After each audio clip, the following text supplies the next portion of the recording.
Hello and welcome back to my channel. My name is Ella and today I'm going to do an October reading wrap up.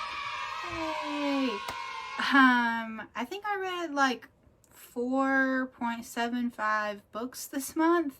So I'm just going to go through them, give you my ratings, and that's the video. Don't forget to like, comment, and subscribe. And let's get started.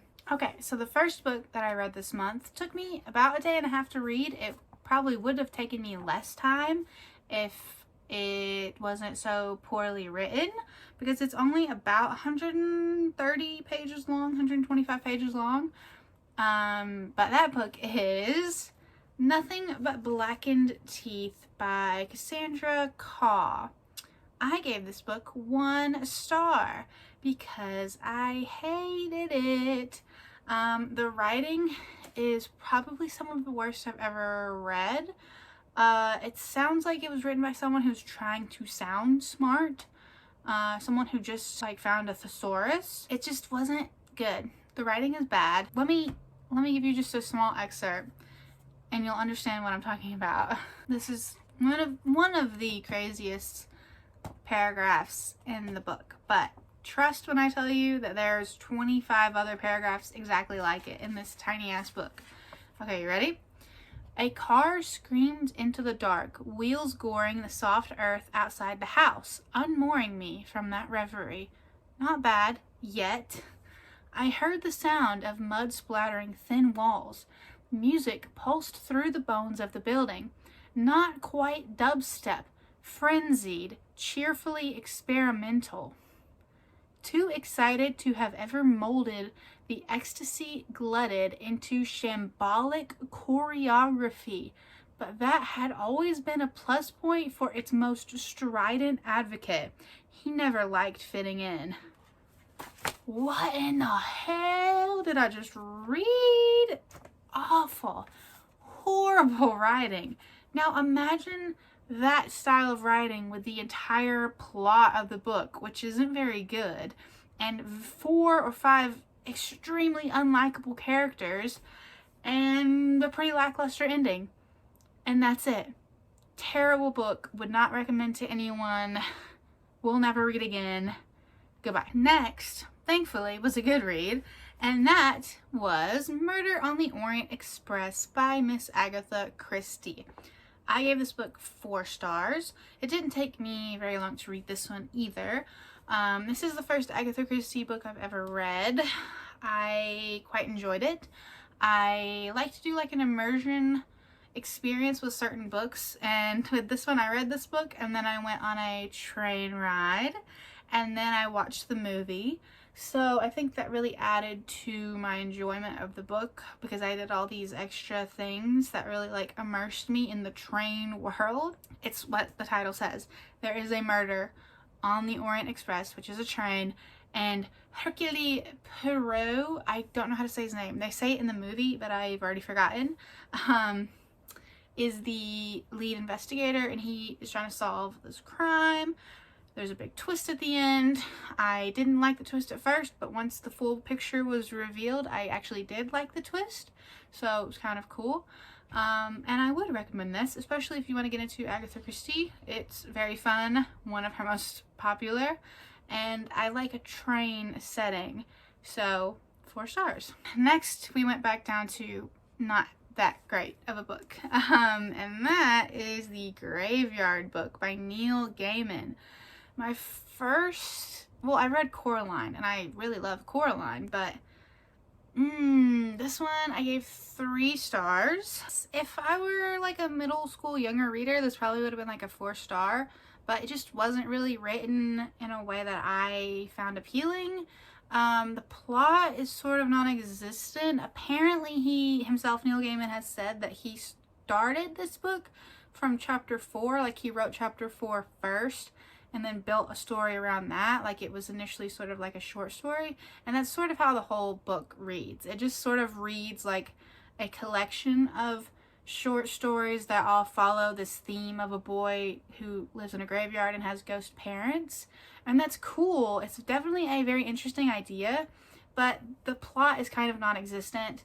The man Jack, who's the villain, that's kind of a stupid ending, the way it ends. I didn't really care for it. And it took me like 10 or 15 days to read. It was just a slog. It took so long to read. It's kind of long. It's like 300 pages.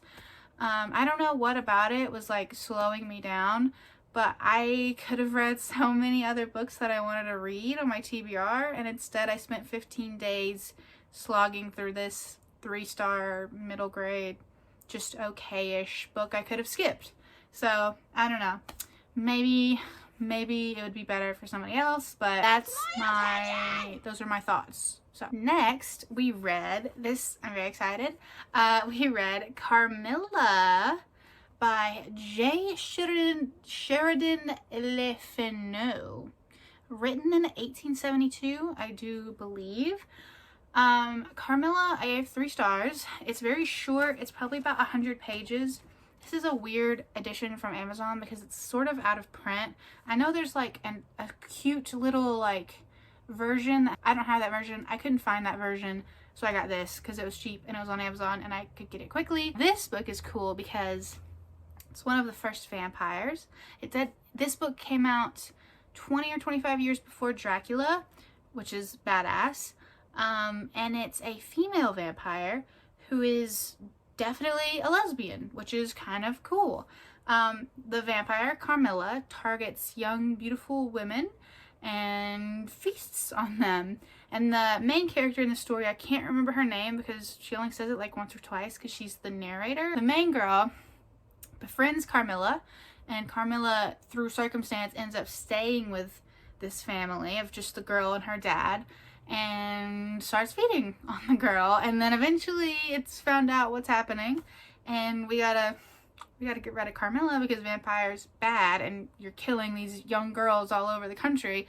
Can't have that. So I gave it 3 stars because it's kind of like the writing is definitely very old and it doesn't flow great. It's classical style writing, and the story is interesting, but it doesn't like give a whole lot of lore about vampires, which Dracula does. 25 years later, we get a buttload of lore specifically about vampires. But I really like the concept, the story. I think if you didn't know Carmilla was a vampire, maybe it would be more interesting, but I knew going in the character of Carmilla is a vampire, and that's what all these weird signs are, is that she's a vampire.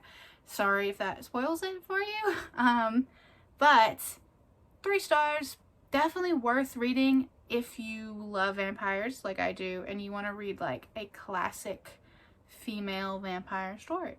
There we go. So this is where we get into the 0.75 part of the books that I read this month. So I started 2 other books that I did not finish, but I got very close to finishing. I just didn't have time because I spent so much time on the Graveyard Keeper, or not the Graveyard Keeper, Graveyard Book. So one of those was Smashed by Junji Ito. You can see I got 75% of the way through this book. I was reading like 1 story a day. There's 13 stories to try to get me through October. But then I just got so caught up with like other books that I didn't finish it. I'm going to finish it this month. Obviously, I'm very close. But honorable mention, because I didn't finish it. It's going to be a 5-star because the stories that I have read so far were great, and I love Junji Ito, and almost everything of his I've given a 5-star, so I'm gonna preemptively give this 5 stars. All right, the next part of the 0.75 is Dracula. Today is November 4th, so I was like, I want to finish this book before I make this video, but I'm on page 229 out of 350, so I'm very freaking close. You can see this is probably one of my most tabbed books. I'm loving it. I'm going to go ahead and say that this is going to be a 4.5 star for me, even though I haven't finished it yet. I don't know how it ends. Please no spoilers, even though I'm going to try to finish it before this video is up anyway.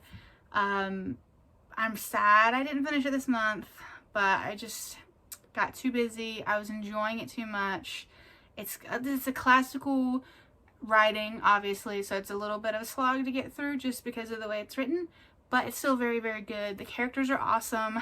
It's got so much lore about vampires introduced in this book or referenced in this book, and that's why it's a 4.5, baby, because it's lore heavy, character heavy, very, very cool. Just a good classic. You could read this any time of the year because it's that good. It might be one of my new going on the favorites list of favorite books. Alright guys, that is going to conclude today's video. Don't forget to like, comment, and subscribe. Got it memorized? And I will see you in the next one.